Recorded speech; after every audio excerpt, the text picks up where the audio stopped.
turagushimye Uwiteka Mana nziza, turagushimye turaguhimbaje mu gitondo cy'uyu munsi. Dushimye izina ryawe Data, tugushimiye urukundo rwawe, tugushimiye imbabazi zawe, tugushimiye Uwiteka yuko Data muri iki gitondo utwemereye kugira ngo tugaruke kuri mikoro za radio Fine FM, kugira ngo Data ushobora byose tuvuge urukundo rwawe, tuvuge imbabazi zawe, kugira ngo tugushimire neza yawe Data, uhabwe icyubahiro.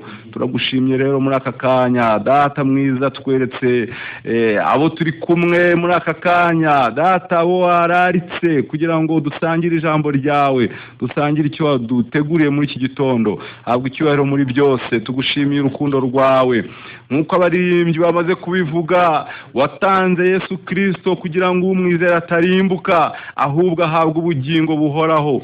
Urwo rukundo wadukunze Mana ishobora byose, ni urukundo tutabasha kurondora, ni urukundo tutabasha Data ushobora byose kuvuga n'akanwa kacu, ubwenge bwacu ngo rubyakire rubivuge nk'uko bikwiriye, ariko uko dushobojwe Data tuzatuvuga urukundo rwawe waduhereye muri Kristo Yesu, kugira ngo tubone ubugingo buhoraho, kugira ngo tuzabane nawe iteka ryose, kugira ngo Data ushobora byose umuntu wakunze Data ubane nawe kandi mubane nawe iteka. Ahubwo icyubahiro muri byose, n'abadukurikiye n'abo turi kumwe Data ushobora byose, icyo ushaka n'icyo ushima aba ari cyo kiba mu izina rya Yesu, amen.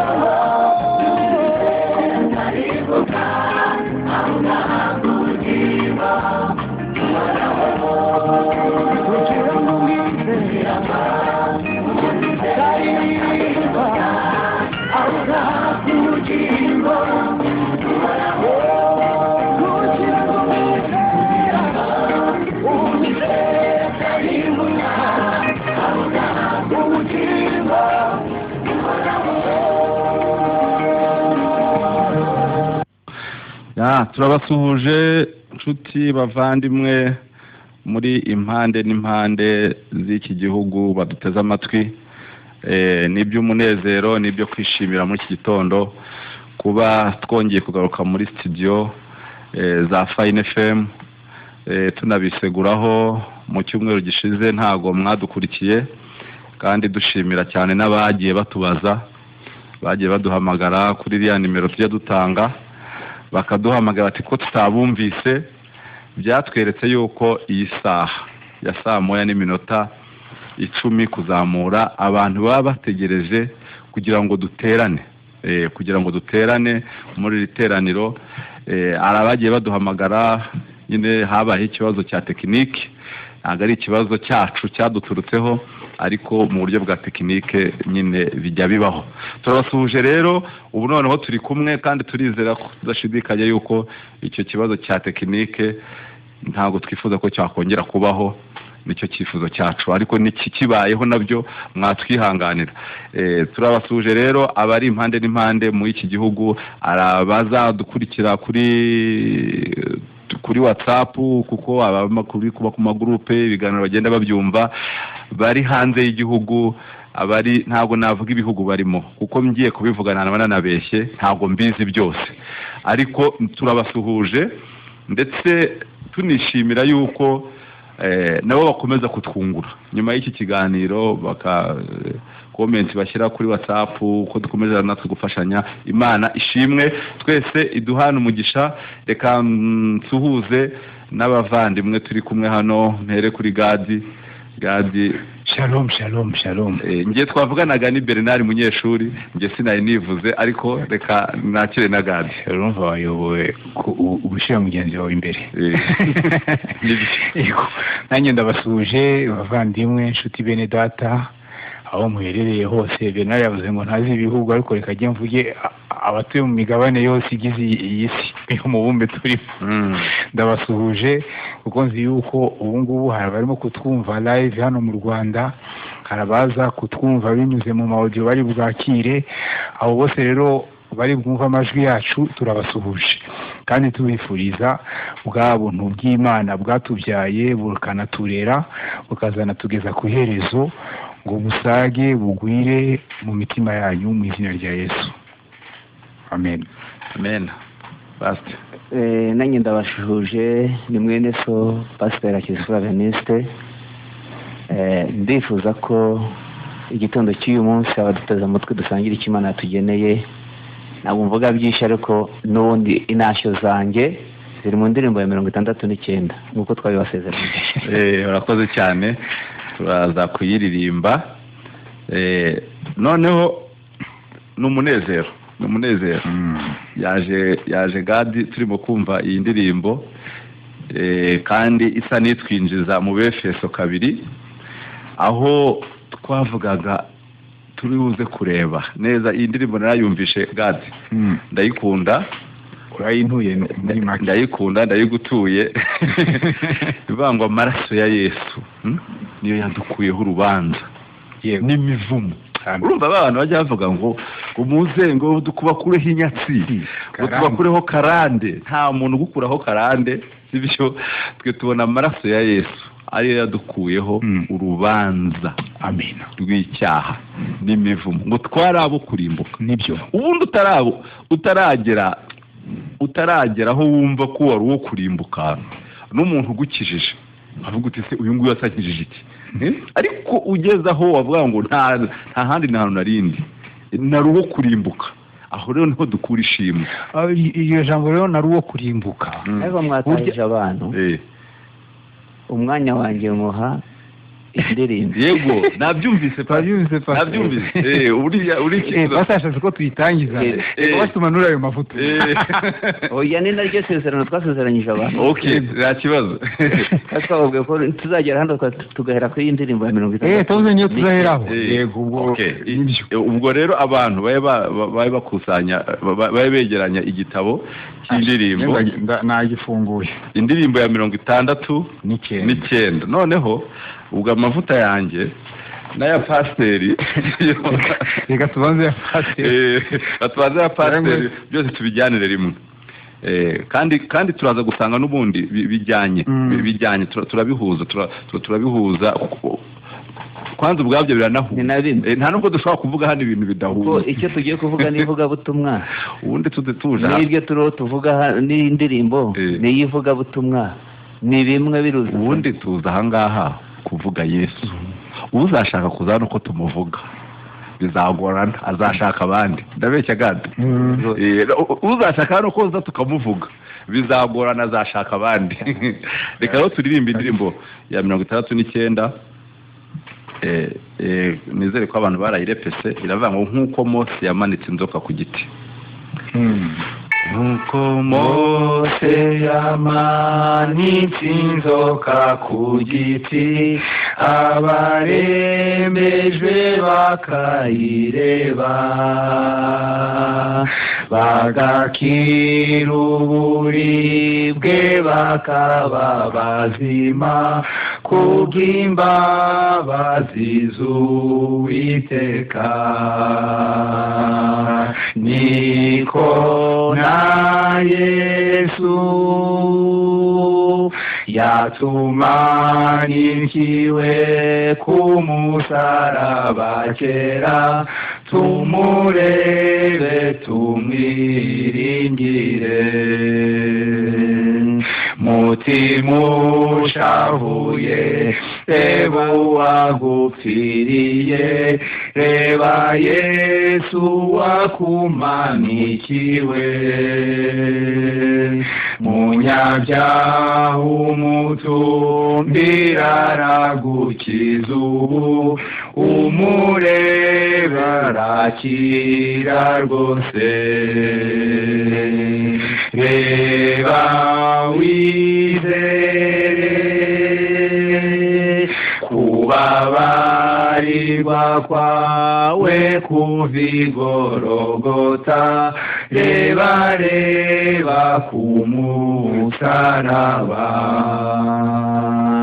Niki cyatumye umwana w'Imana babazwa, umva icyatumye abanga ku giti kandi icyatumye yambikwa ikamba ry'amahwa ni kubwawe n'ibyaha byawe reba wizere dore urupfu n'urwe nawe imyandu ni yawe reba ku musaraba naho waruhiruka icyuzuka n'ababara n'ibyari ibicumuro byawe dore impongani ikwiriye ibyaha wakoze n'amaraso ya Yesu masa reba wizere uwakubambi warakurokora reba ku musaraba yagukirishije ya mibyimba yagize ni nawe gukiranuka kwawe yakubeshejeho wari uwo kurimbuka wagira ubwo bugingo aguha reba wizere Yesu bwatagipfa tuzabanaho nawe reba ku musaraba reba wizere Yesu bwatagipfa tuzabanaho nawe reba ku musaraba warira naho wariruki cyuzuka n'ababara n'ibyari ibicumuro byawe dore impongani ikwiriye ibyaha wakoze n'amaraso ya Yesu masa reba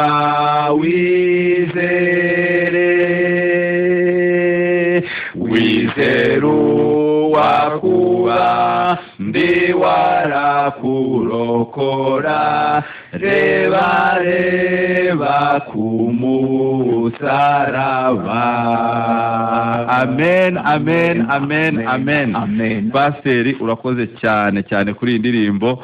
Hari impamvu wasubiyemo igitero cya kane cyane kuki ari cyo gitero wasubiyemo naho warira ukicuza ukanababara n'ibyariha amarira akaza. hari uburyo ubona abantu barira ukaza umuntu yarize nta na gripe yari afite igahitiza sibyo ugasanga uwo muntu abasha gukira. ubu tubwira abantu ngo barire bababazwe n'ibyaha byabo niyo wabyakubabaza ariko ubundi bena nuko gusa hari ukuntu abapagani abo twita abapagani buriya twabambuye n'umutima wa kimuntu ukagira ngo iyo urimo kubabwira ukagira ngo bo iyo bakoze ibyaha imitima yabo itababara. buriya umuntu agizwe ko icyiza cyishimira umuntu yewe unahakana no kwimana ibaho. umuntu ubuntu agizwe ko iyo akoze icyiza akishimira kandi akanashima n'uwo yakibonyeho akaba yanakira. none se aba batanga za prix Nobel dolape wagira ngo se n'abarokore n'abantu ushobora no gusanga batazi n'urusengero n'iby'Imana ntubabaze. iyi miryango nterankunga ariko n'abatishoboye ntabwo ari abarokore gute ariko usanga iyo umuntu akoze icyiza bavuga ngo uyu muntu akwiriye igihembo prix Nobel, urumva kuko muri bo bakozwe ko icyiza bagishima cyaba ari cyo babonye ku bandi cyangwa icyo bibonyeho. N'ikibi nacyo rero iyo bakibonye kundi cyangwa bakakibonaho birabababaza, niyo mpamvu habaho ibihano. Urumva kuki umuntu akora ikintu kibi akageraho yiyanga akageza akiyahura cyangwa akica umuntu nawe agahita yiyica kubera iki azi ko akoze nabi. Nawe bavuga ngo aho ko bampana reka jye ubwanjye nihane. Urabona rero kuvuga ngo rero ngo niwicuza ukarira ukababara naumva kuko ikibazo cy'Imana sibyo wakoze n'uri we undi murongo ukurikira gatatu rero. Noneho ikintu rero bavugaga cyakindi iyi ndirimbo sinzi wabwiye pastor ngo impamvu yasubiyemo je naketse ko ugiye kuva ko yasubiyemo kubera ya maraso wavugaga yatuvanyeho urubanza.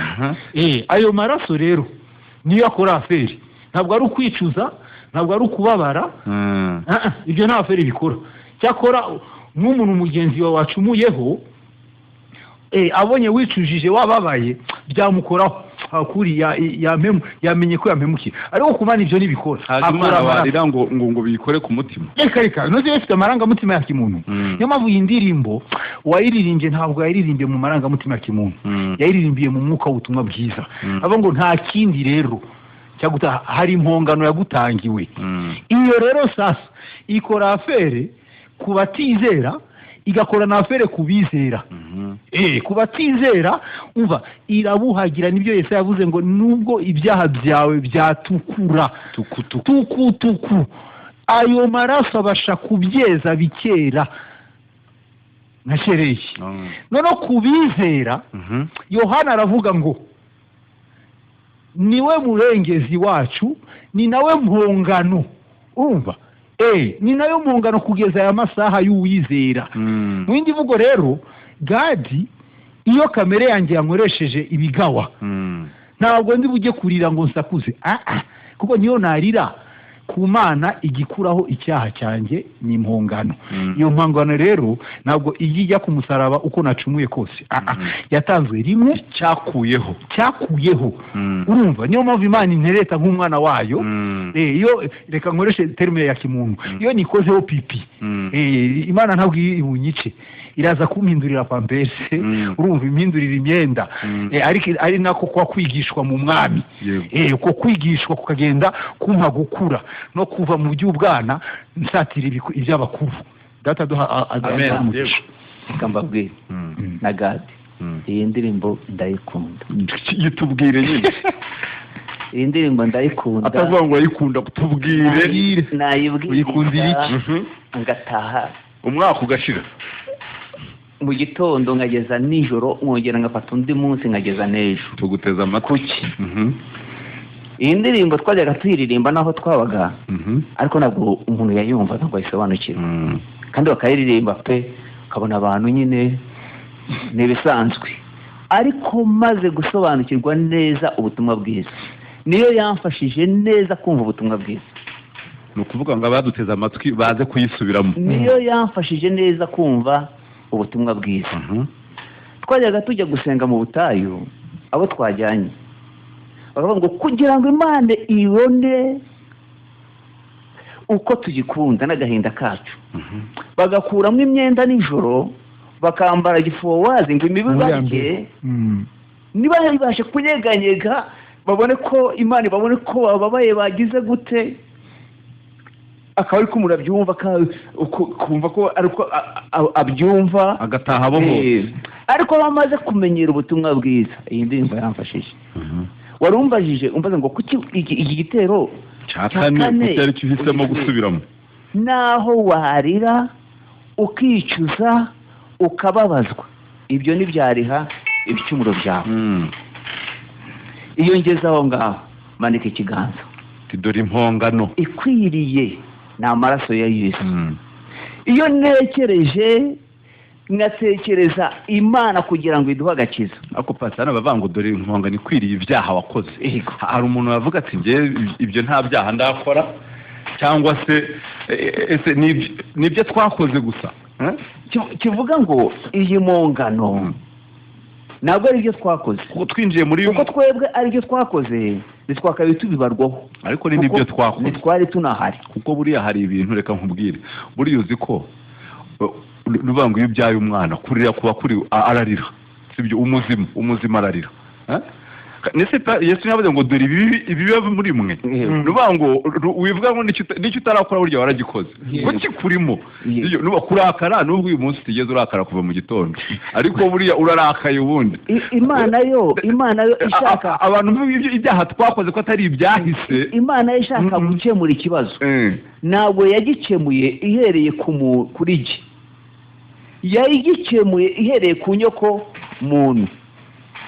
Ijya kugikemurira ihereye ku nyoko muntu, yahereye hahandi mu isoko imenamwo umuti kugira ngo ya mazi yose ahumanuke.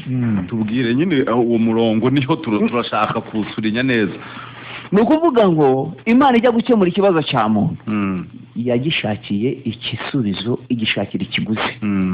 Ikiguzi rero yashatse amaraso kugira ngo abe ikiguzi cy'icyaha. Ayo maraso rero kugira ngo abe ikiguzi cy'icyaha, Imana iyatanga rimwe kugira ngo bibe bihagije. Iyatanga mu gihe tutari turimo, iyatanga mu gihe turimo, no mu bihe bizaza ku bantu bose. Uyu munsi rero duhagaze mu kiguzi twebwe tutigeze twishyura, ahubwo Imana yatwishyuriye. Uyu munsi rero niho ikubwira ngo n'icyo watanga cyose ngo nticyakuraho ibyaha byawe. Icyo watanga icyo ari cyo cyose, inzira wacamo izo ari zo zose, naho warira. Umuti ni umwe. Pawulo yagezeho avuga ijambo rikomeye, avuga ngo naho nakwitanga ubwanjye ngatwikwa mukabona ibyo nabyo nta gisubizo. Kwitanga ugatwikwa, ubwo ni ukuvuga ugapfa, nta kiguzi kirimo. Ariko ikiguzi aho kiri gishingiye mu maraso ya Yesu Kristo. Urumva si no kwitanga wenda ngo utwikwe ku bwa runaka, wowe ubwawe uti ngereka noneho nitange mu ubugingo bwanjye nanjye mbutange. Ubugingo bwawe ntabwo bwagukiza, nabwo ubwabwo ntibwagukiza, nta gisubizo wabonamo. Ahantu henshi y'akarongo ni hariya avuga ngo dore impongano ikwiye ibyaha wakoze. Aha wakoze abantu ntibabyumve nk'ibintu biri muri past, ku buryo mbese ni impongano. Kuko impamvu bivuze, hari abantu bamwe bavuga ngo Yesu yadukijije nk'ibyaha twakoze, akumva ko ibiri imbere nabyo urumva azamusaba ngo abimukize. Urumva akabazo uhaca umurongo. Ruvuga ngo icyaha twagikoze ryari, kuko biratubwira mu Baroma ngo uko umwe yakoze icyaha cyazaniye inyoko muntu ububi. Ntabwo ari ubwo wiga mu ishuri. Umuntu udukurikira avuga ati ngewe hari ishuri nagiyemo niga ibibi, cyangwa niga ibyiza. Uvuka ubu utarakora, uba ntacyo uramenya. Ibi biba biri muri wowe, ibi biba biri muri wowe, urakivukana. Ibi biba biri muri wowe, kiba kiri muri wowe. Urumva rero iyi mpongano ni yacu. Nge nuvuga nge ntabwo ndi muri pase, sindi muri ninge. Impongano yanjye. Ugiye muri pase Bernard, ugiye muri pase ahubwo Yesu yakongera kandi kujya ku musaraba, kuko ubundi yanapfuye udahari. None se yapfiriye ibyaha byanjye ntarakora gute? Ashobora kuko byakumvikana ko Yesu ashobora kuba yarapfiriye abo mu gihe cye babanje, anapfira nabo mu gihe cye. Urayibona? Yapfiriye ababayeho ataraza n'abari bahari mu gihe cye. Noneho jyewe wo mu myaka 2000 mvuze ngo yapfiriye nabambeshe. Yapfiriye iki ko nta byaha nigeze nkora? Urabutse njye nasanze ahubwo wagiye agahindutse disi yomba nabayeho kiriya gihe akampfira. Ngo ibyaha nkoze uyu munsi yakagombye kuza ku musaraba agapfa, noneho generasiyo iri imbere sibyo generasiyo iri imbere nayo nizigacumura nayo akayipfira. Ariko iyo dusomye ibyanditswe byera bitwereka yuko igitambo cyiwe cyagize umumaro kuba mu gihe cyahise nabo muri iki gihe nabo mu gihe kizaza. Mu yahe magambo? Yesaya aravuga ngo igihano kiduhesha amahoro, uruba nawe yishizemo, twamutekereje, uruba nawe arimo kwishushanya nabo mu gihe kizaza. Ashaka kutubwira, umwuka wera ashaka kutubwira muri iyo mvugo yuko uwo nguwo uzaza, igitambo azatamba kizagirira umumaro abo mu gihe kiwe bamutegerezaga cyahise, nabo mu gihe cye azababera incungu. nk'uko nawe yavuze, umwana w'umuntu ntabwo yaje gukorerwa, ahubwo yaje gukorera no gutanga ubugingo bwe kugira ngo bube incungu ya bose. urumva ko afashe rero abo mu gihe cye nabo abashize muri icyo gitambo. noneho nabo mu gihe kizaza, umwanditsi w'Abaheburayo atubwira iki? ngubwe ngo ntabwo yagiye mu ijuru, ntabwo yagiye mu buturo bwubatswe n'amaboko y'abantu, ahubwo yinjiye mu ijuru ubwaho, atahinjijwe n'amaraso y'amatungo, ahubwo yahingijwe n'amaraso ye, kugira ngo none ubu umwanditsi yabyanditse mu mwaka wa 60 Yesu amaze kujya mu ijuru, ariko akavuga ngo kugira ngo none ahagarare mu ijuru, ahagarare imbere y'Imana ku bwacu.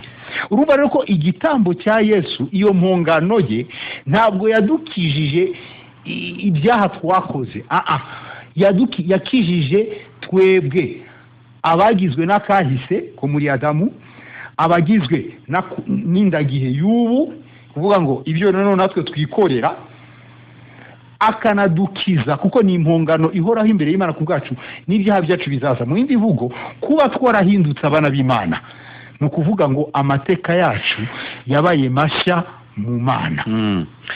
nanone aho ngaho icyo impamvu tuvuga ngo si ibyahise, nuko tubona n'abambere, sibyo, n'abambere yiwe, yego, n'ubundi bakizwaga nawe, bakizwaga no kwizera, ko tubona ko yatambwe kera isi itararemwa. ni ukuvuga ngo Aburahamu yizeye Kristo, sibyo. ni ukuvuga ngo rero icyo gitambo wenda twebwe tukivuga kuko cyaje kigahishurwa hano, ariko mbere hose ntawigeze akiruzwa n'undi muntu. unyinjije mu mwuka w'ubuhanuzi, unyinjije mu mwuka w'ubuhanuzi.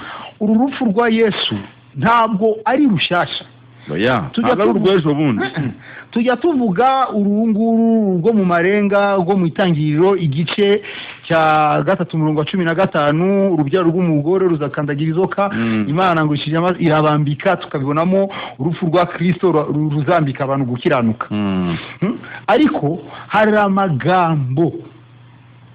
amagambo y'ubuhanuzi Yakobo yavuze kuri Yuda. Umuyuda yarazi neza icyo avuga, niyo mpamvu Yesu afata igikombe akacyita igikombe cy'amaraso. yarazi icyo avuga. abazi ibyanditswe bamenye aho Yesu abatwaye. uti n'amagambo ari hariya mu gitabo cyo mu itangiriro, Yakobo arimo guhanurira abahungu biwe. turebe ubuhanuzi yavuze kuri Yuda. yavuze ibintu bibiri. ubundi yavuze Yesu Kristo, Yesu uzaba igitambo, Kristo uzategeka amahanga.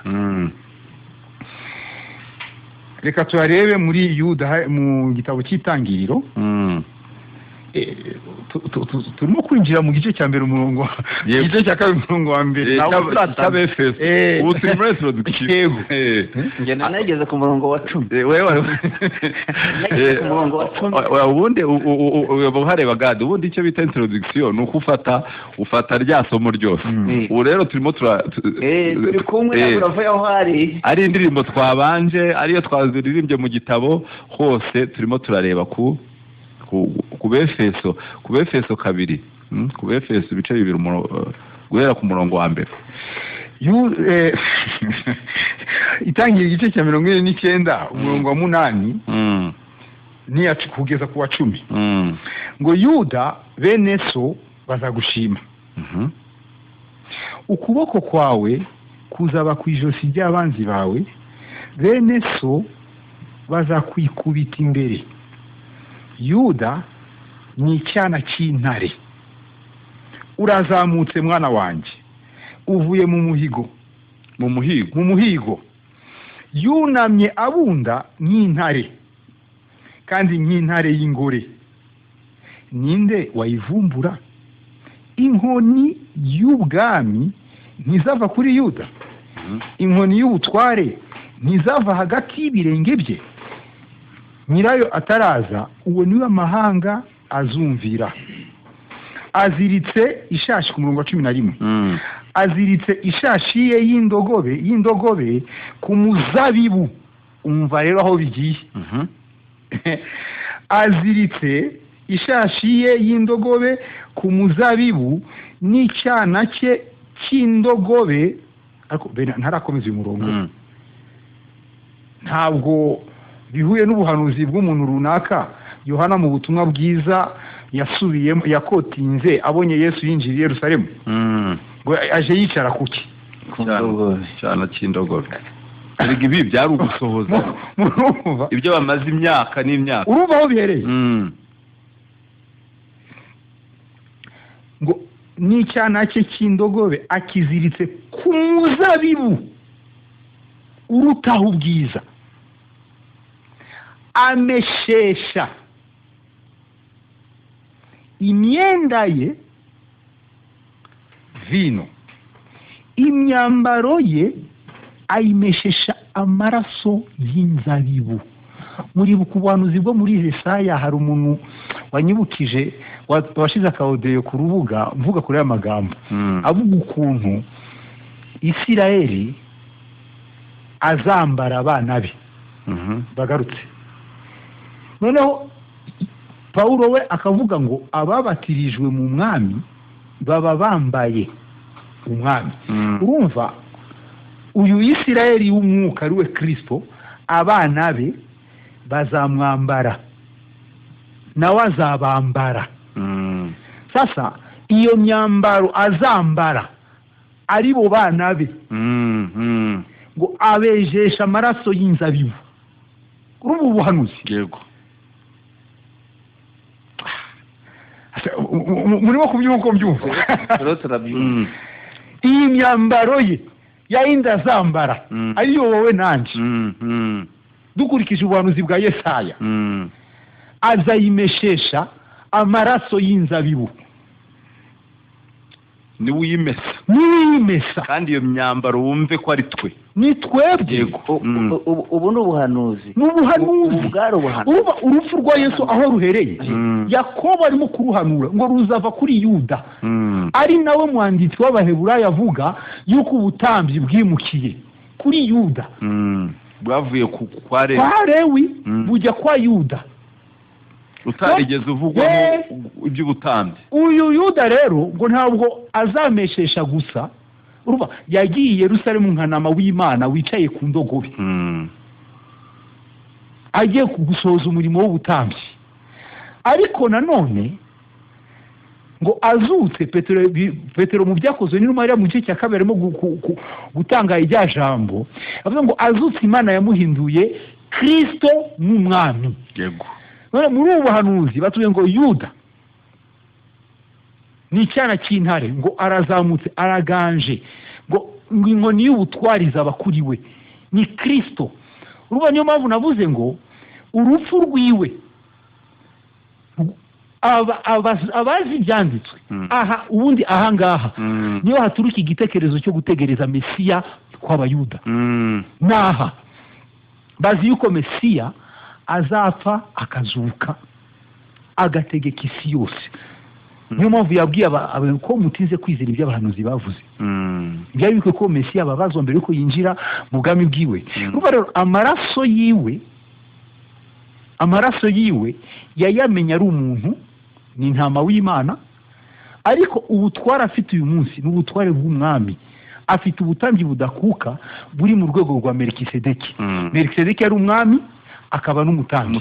Umwami wacu rero ni umwami wa Yuda, akaba n'umutambyi uhoraho iteka ryose. Amen. Urumva rero ko nukuri uyu munsi turimo kubaho, kandi koko Bibiliya yavuze ngo umva, Bibiliya yavuze ngo bene se bazamushima, bazamukubita imbere. Buse ntitumushima, ntitumukubita imbere. Uriho uvuga nahise nkurura n'iki gice cya kabiri tuba twinjira mu cy'Abefeso. Igice cya kabiri cy'Abefeso umurongo wa 10 yego yahise asohoza bwa buhanuzi bwose bahanuraga.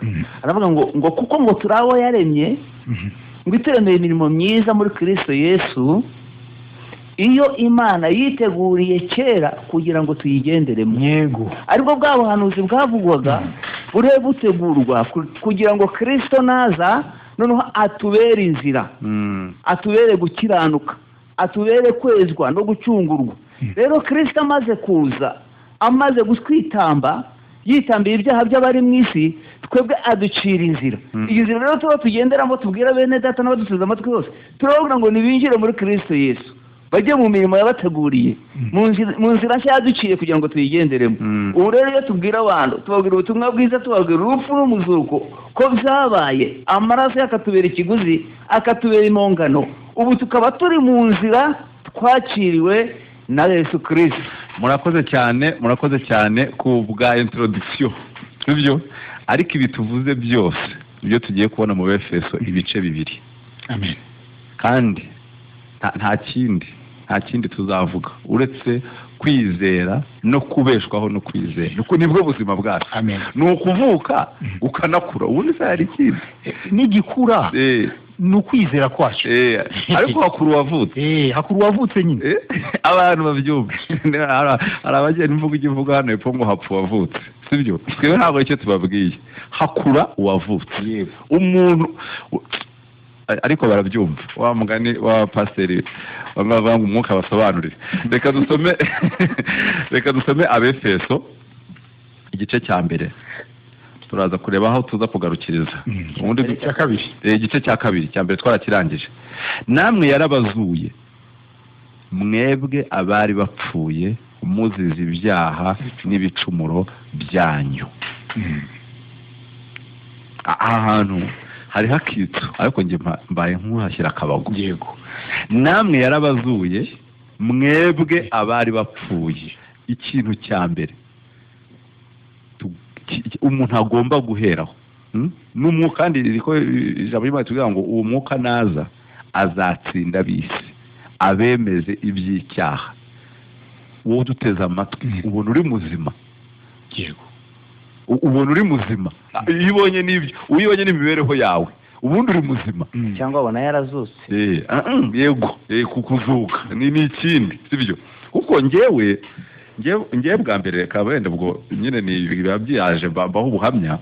Bibirimo amagambo menshi pe, ariko kitangira kumenya ubwenge hari ijambo ryanyishe ryo muri Zaburi ya 50 maybe ahari rivuga ngo ibyo urabikora akwihorera. iyo Zaburi yaramahamba, ukibwira ko mpanye nawe rwose. Ndakubwira ijambo numvaga najya mu nsengero ntibarisome pe. None ari ukubwira ingorane wagira ngo harababwiraga yuko azi ko ntaheruka no kuryumva. Sibyo? Ntabwo mperuka kuryumva. Baza n'igihe ryabaga cyangwa se naryumvaga batarivuze. Simbizi. Impamvu utaryumva ni uko utahaba. Oya, niyo mbonye umwanya wo kuvuga ngo ngiye mu bantu bandi batarahishurwa n'ubwo butumwa bwiza da. Sibyo? Iryo jambo sinkiryumva. Abantu iri jambo rishobora kuba rishinja abantu ngibyo urabikora nkakwihorera, ngo ukibwira ko mpanye nawe rwose, ngo ari ku munsi umwe ngo nzabikurikiranya, ngo bihereye ku murongo ngo bikagera hasi, ngo byose ko bikurikirana. Ariko yarabikoze. Ngewe umutima wanjye utanshuka, utambeshya. Sibyo? Ntabwo narebaga pasiteri ubivuze hariya ku rusengero, hariya ku gatuti. Nge narebaga nshiki. We biramureba. We niba ntabyo atekereza Imana izakurikiranya do A a Z, ngo nkakwihorera. Urasambana nkakwihorera, urabeshya nkakwihorera. Ngewe ubwo nireberaga ibyo nkora ikanyihorera. Abana hejuru sibyo ejo mu gifaransa mu cyangwa ngo umunsi umwe nzabikurikiranya uko bingana ntakubeshye. ikintu nabonye nuko iri jambo rifite impamvu ririmo ahangaha sibyo sinirengagije irivuga ngo ibyaha byabo ubanza ushyiramo abantu hagati hari ikintu cyiza kubona ko harimo aricyo nuvuga ngo hari linki hari ikintu kiva kubihuza sibyo kitarusange. hano baravuze ngo umunsi umwe ibyaha byawe nzabikurikiranya do A a Z niko mu gifaransa bavuga ururimi rw'igifaransa muri biriya gifaransa kuva ku cyambere uza ku cyanyuma uko bingana mu maso yawe. ariko umurongo waje kumpumuriza ubwo ninjiye mu buhamya munyihanganire kandi ubuhamya nyine wareka umuntu akabutanga cyaje mbwira noneho ngo se ko watahaga ubabaye uvuga uti ariko mana ubu uzabikurikiranya uhereye ku cyambere ku cyanyuma nkireba mu mutima wanjye ariko nkagira agahinda utabanje kugira akagahinda rero utabanje kubona kuri ikibazo niho umurongo wa mbere hano twasuye ngo mwebwe mwari mupfuye sibyo nahitaga ndeba ubupfu bwanjye ariko naje kongera kubona irindi jambo rivuga ngo ibyaha byabo n'ubugome bwabo sinzabyibuka ukundi mumpuriza ayo magambo ngo nk'uko iburasirazuba aho Imana irivuguruje irivuguruje nyine aho irivuguruje nyine ubyumvise abaduteze amatwi baraho babyumva bumva itandukaniro muri Zaburi ya 50 avuze avuga ngo nzabahana ngo uko ibyaha byanyu byose bigiye gute bikurikiranye 50:21 ariko reka mpasome ibyo urabikora yego nkakwihorera wabanje hejuru okay wicara uvuga nabi mwene so ushyira ibibi mu kanwa kawe uko ubonye umujura wishimira kubana nawe kandi ufatanya n'abasambanyi ushyira ibibi mu kanwa kawe ururimi rwawe rukare mu buriganya uwo ni umuntu niho Yesu yavuze muri Mariko 7 avuga ngo dore ibibi biba mu muri mwe nibyo bibana no kuvuga ngo ngeyo mbabona gutya sibyo ni ibibi byigendera buriya nicyo yababwiraga avuga ati wowe uri aho ngaho wambaye amategeko mu gatuza sibyo uri aho ngaho yavuga ati nko kubwira ngo uzabeshya abandi ugenda bazi ibi biba muri mwe ni ugusambana ni ukwiba ni ukubeshya ni ukurarikira ngibyo bibi biba muri mwe nibyo bibandoza hano rero bavuga ngo ushyira ibibi mu kanwa kawe ururimi rwawe rukarema uburiganya wicara uvuga nabi mwene so ubeshyera mwene nyoko ibi ngibi uwavuga ibibi by'umuntu ntiyabirangiza. 21 rero uwo murongo wanyicaga ibyo indererwamo nirebeyemo sibyo ya Mose nkabona ko nkwiriye gupfa ibyo urabikora nkakwihorera abantu uzi ko mba narapfuye kandi rero ijambo y'Imana ngo itegereza yihanganye idashaka ko hari n'umwe warimbuka none ukasoma 21 ibyo bikora nka kwihorera ukibwira ko mpwanye nawe rwose ariko nzaguhana mbishyire imbere y'amaso yawe kuri TV kuri ekaraje ya sibyo uko bikurikirana. Iryo jambo maze kuryumva maze kumva ko ndi uwo gupfa sibyo ayo pastor yavuze ati bisa nk'ibivuguruzanya mbona undi murongo mbona ubundi butumwa bwiza. Amin. Ubutumwa bwiza mutandukanye ubutumwa n'ubutumwa bwiza bwa Mose bwari ubutumwa sibyo kandi Imana ishimwe ngo nabahaye amategeko n'amateka atababeshaho ngo mbahindure ingegera mumenye ko sibyo ibyo mutabibashije ari ngewe Mana. Ibyo biri muri Ezekiel 20:23 twasomaga Imana yari yabitanze kugira ngo iteka ko turi ingegera nicyo biduhere turi ingegera kugira ngo ngeka mbaho ikintu kiza kubereka ubugegera bwabo uko muteye kambanze mbashyire miruwari icyo rero tukubwira aha ngaha mwene ikibazo cyawe ngo kugira ngo mumenye ko ndi Uwiteka nta kindi cyari kutumenyesha ntabwo abantu bigeze bahishurirwa ko icyo kintu wahawe ari ikibagaragaza kugira ngo bamenye ko Imana ari Uwiteka. Reka mbabwire bantu mufite amategeko imbere yanyu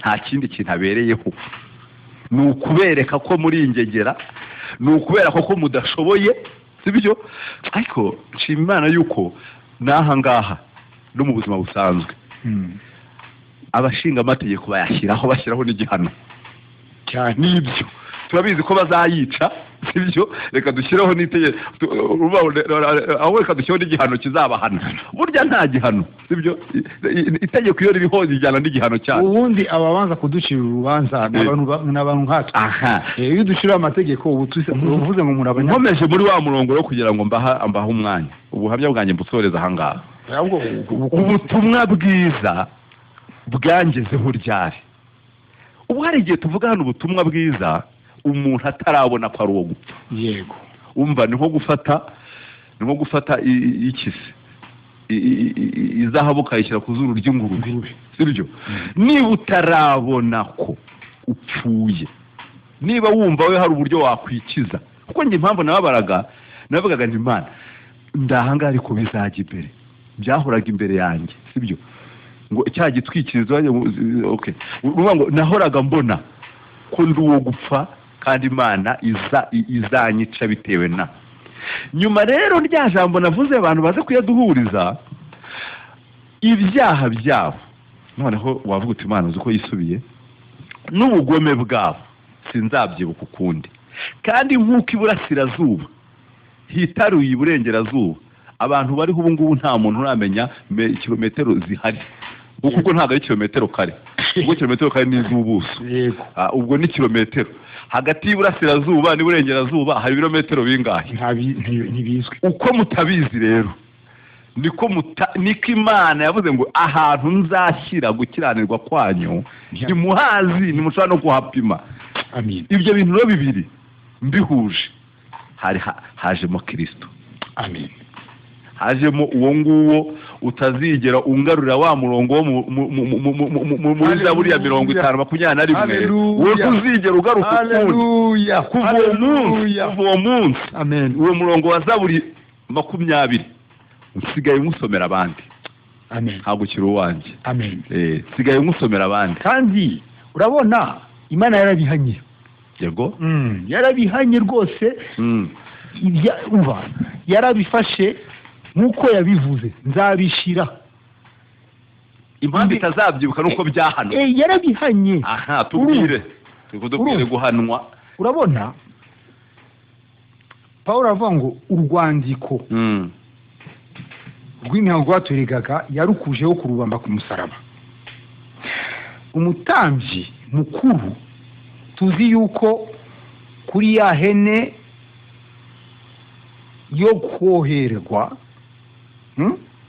yayirambikagaho ibiganza akayaturaho ibintu bitatu icya mbere ibicumuro by'Abisirayeli no gukiranirwa kose kw'Abisirayeli n'ibyaha bakoze ibyo nibyo Daniel nawe avuga yuko Mesiya azakuraho ibicumuro bizacibwa ibyaha bishire haboneke impongano ubwo urimo uratubwira ikiri hagati ya 200 twabonye Imana ishyira imbere gukiranirwa kw'abantu kose tubonye hirya ivuga ngo sinzabyibuka ukundi urimo uratubwira ikirimo hagati yego uburyo yabishize uburyo Imana itivuguruje yabishize kabisa ku murongo kimwe ku kindi ikubita urumva rero yabigenje gute nuko umutambyi mukuru kuri ya hene yo koherwa yayaturagaho ibicumuro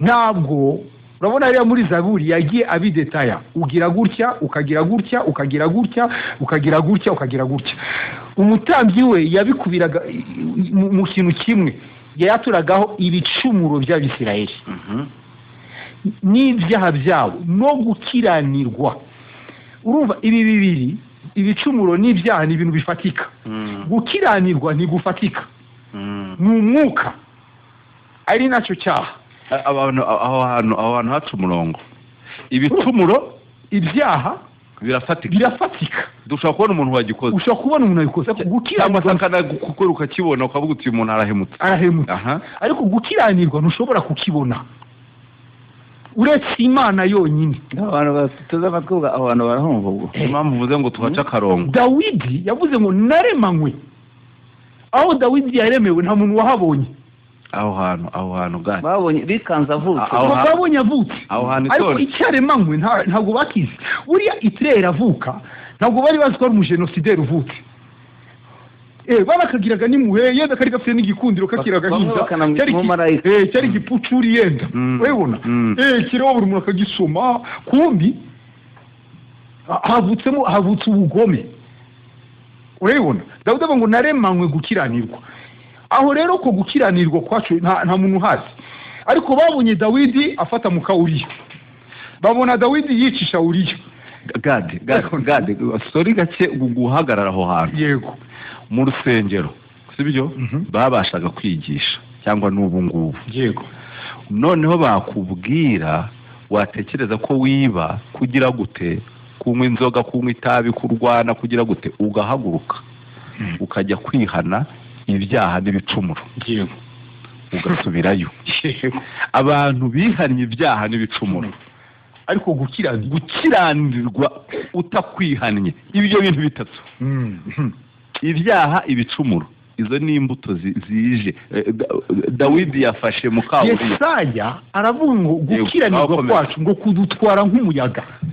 mbere atarafata mu Uriya icyo Gadi ariho ashaka kuvugaho atarafata mu Uriya ntabwo abantu babibonaga ariko byari bimurimo byari bimurimo noneho mu kumubamwo akigenda ntabwo babonaga icyo ari cyo ariko amaze gushyira mu bikorwa gufata mu Uriya niho Dawidi yagaragaye uwo ari we niyo mpamvu Bibiliya ivuga Dawidi amaze kwisobanukirwa yahise avuga ngo naremanywe gukiranirwa kivuga ngo icyo kintu ni icyari kimurimo ataranabaho kiramutwara nk'umuyaga kiza kugeza ku gihe ahubwo agaragaza ikimurimo ni nko kuvuga ntabwo agifiteho kontrole nicyo kimutwara yego ngaho komeza noneho abakibonye rero agishyira mu bikorwa bagira ngo yari muzima mbere bibaza ko yari muzima mbere n'ubundi na mbere ataragikora yari arwaye kuko yari agifite yarakigendanaga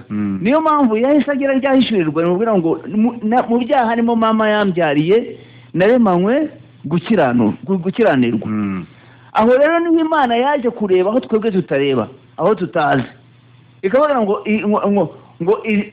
kugira ngo iduhindure ingegera noneho kugira ngo iduhindure ingegera twagombaga kumurikirwa na ya mategeko akatwereka icyo turi cyo tukamenya abo turi yamara kutwereka icyo turi cyo noneho tukamenya abo turi bo tukavuga tuti Imana uri Uwiteka ni wowe kugira imbabazi abundi turabo gupfa ariko abantu ntibigeze kubimenya kuko bari batarakora icyo kintu n'uyu munsi ikibazo dufite inkurikizi dufite mu bintu by'umwuka dufite inkurikizi ko abantu n'uyu munsi iyo atarakora bari muzima akumva ko ari muzima niyo mpamvu iyo akoze yirukanye imbere y'Imana akabwira ngo mbabarira akumva ko ari uhakize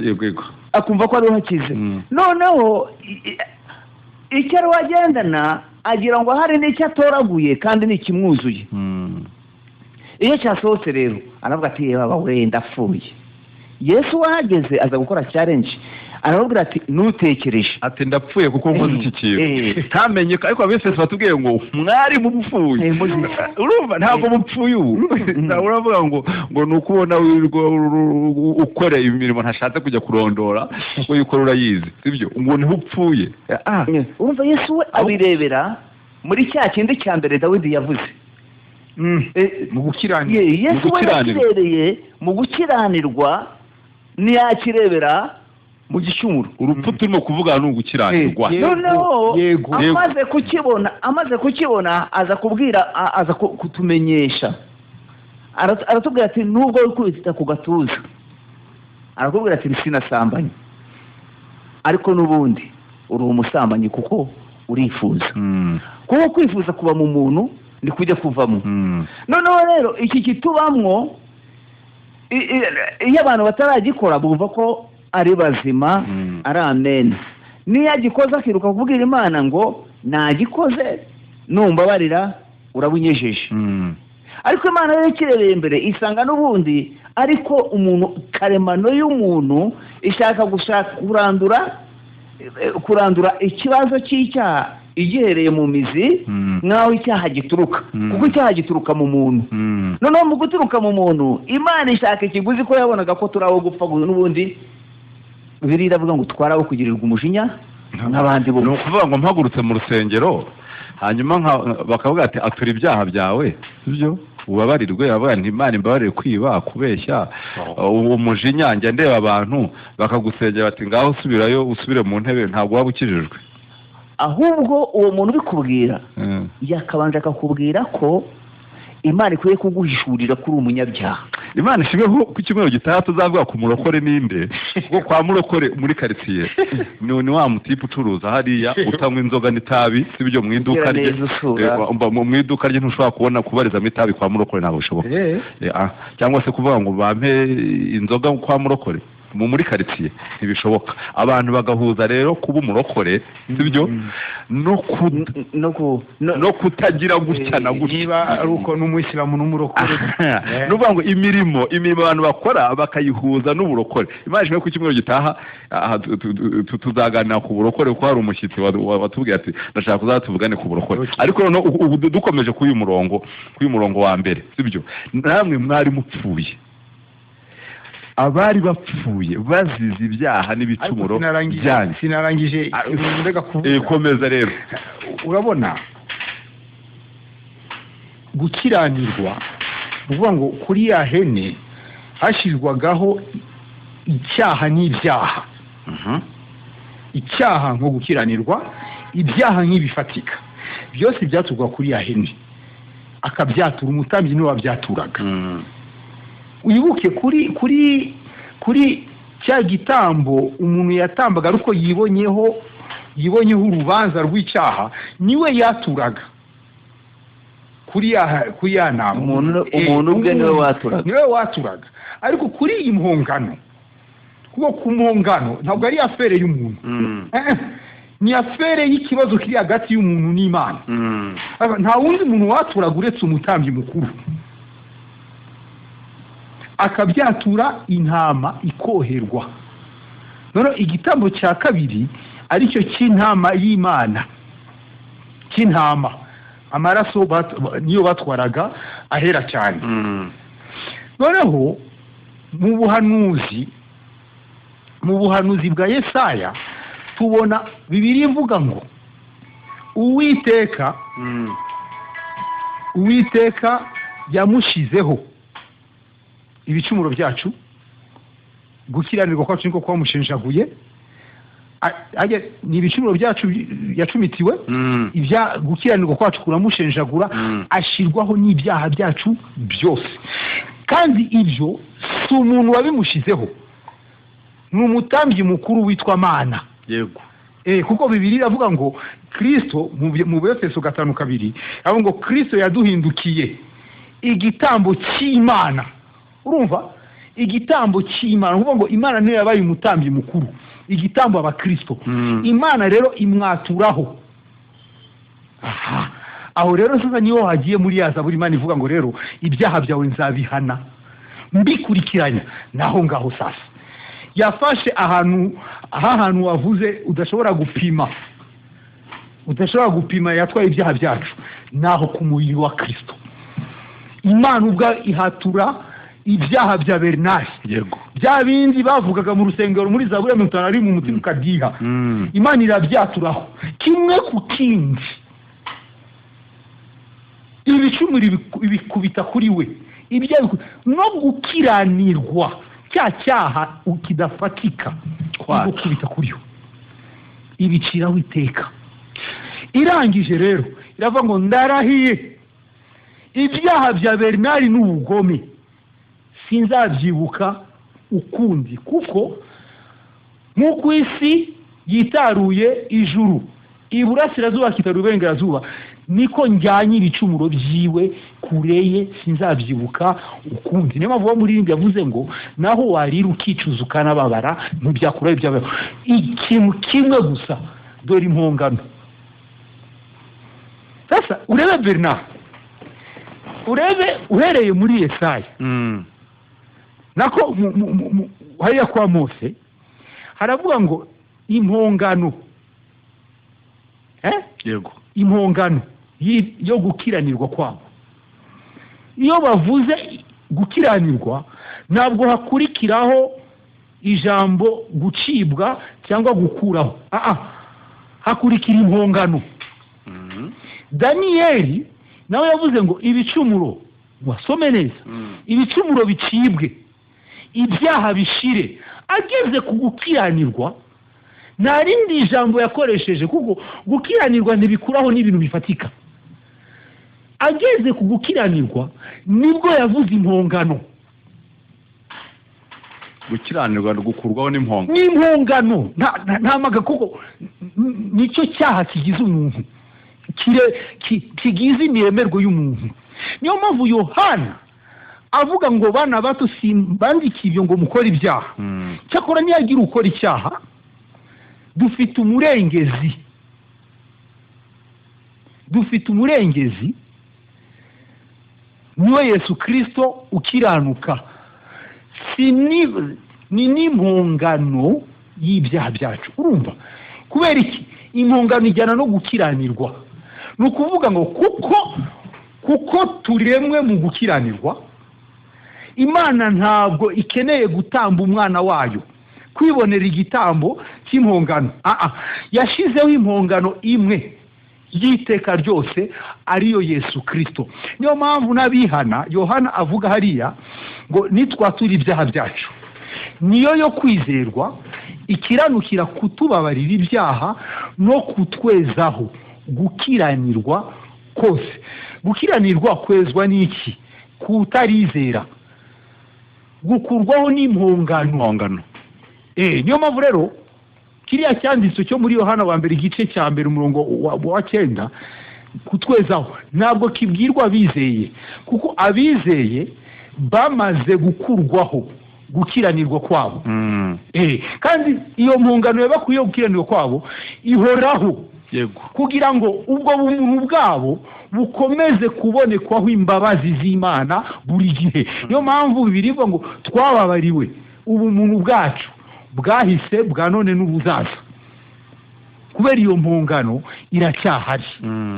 Rero uyu mwanditsi wo mu Efeso, urabona mu gice cya 10 ku murongo wa 13 w'igice cya mbere, yabanje kutubwira uburyo twabonye agakiza, uburyo twahawe umwuka n'igihe twumvise ubutumwa bwiza bw'agakiza kacu, ari bwo uwo murimo Imana yakoze. Aranadusengera yewe kugira ngo ibyo ngibyo Imana yagambiriye kera kuduhindura abana n'uburyo yabigenje, bidutere guhishurirwa no kumenya Imana byimbitse. Urabibona muri iki gice cya kabiri rero, kugira ngo tubone ubuntu busaza, ari nabwo ari butwereke ku murongo wa 8, abanje kutwereka aho twavuye. Yego, ku murongo wa mbere. Yego, ibi byarakozwe, ariko byakozwe muri iki? Byakozwe muri bande? Muri abapfuye. Urumva rero Gadi, hari pasiteri yanabivuzeho avuga ati ugereranyije iyi mirongo ibiri yuko ibyaha byawo yuko izashyira imbere ububi bwawe. Yego, kandi koko nihatabaho uyu muhuza, n'ubundi uzabibona. Kuko umurongo umaze gusoma ngo urimo hagati. Yego, urimo hagati wa umurongo natangije mvuga wo muri Zaburi ya 50:21, nuko ibicumuro byacu byatawe kure. Byatawe kure bigenze gute? Nuko uyu muri Yesaya 53 ibice 5 avuga ngo ibice 53 umurongo wa 5 ngo nyamara ibicumuro byacu, bya bindi byahoze bivuga hari, nibyo yacumitiwe. Yego, yashenjaguriwe gukiranirwa kwacu, igihano kiduhesha amahoro cyari kuriwe, maze kwakira cya gitambo, ya mpongano wavugaga. Uyu murongo ntibongeye kuwusoma ngo nubike imitwe. Yego, nubike umutwe.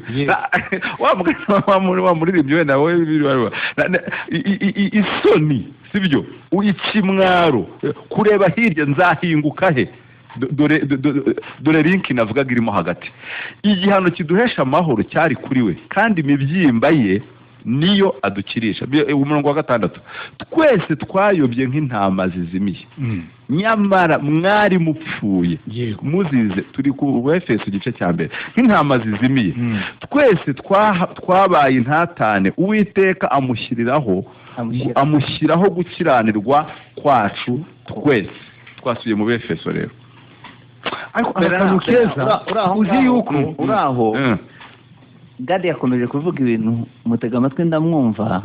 Noneho uvuga ibi Pawulo yaje aje kumenyesha kuri uriya murongo ku gice cya 2 umurongo wa mbere. Namwe yarabazuye mwebwe abari bapfuye muzize ibicumuro byanyu.